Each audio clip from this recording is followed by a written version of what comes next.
Hello guys, today I'm going to show you how to get Adobe Premiere Pro for free in 2020. If you want to learn how to get Premiere Pro for free, you need to watch the whole video. Don't just click the link in the description right away.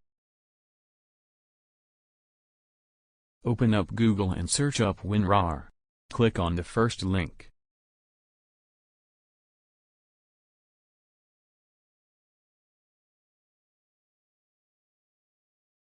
After you click the link, don't click on Buy, click on Download.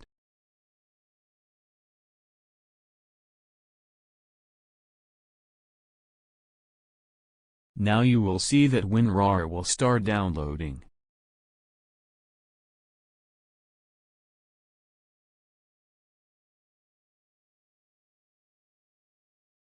After you have downloaded WinRAR, click the first link in the description. That will take you to this page. Click download where mine says save. It will take 1 to 2 hours to download. After the download is done, open WinRAR. When you open WinRAR, you will see a file that says Premiere Pro CC.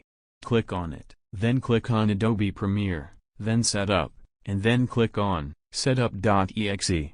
I won't show any more because I have already downloaded Adobe Premiere Pro. But after you click on Setup.exe, you will just have to wait as Premiere Pro downloads and then you're done. Thank you for watching and I hope this video helped you. If it did, please like and subscribe for more tutorials.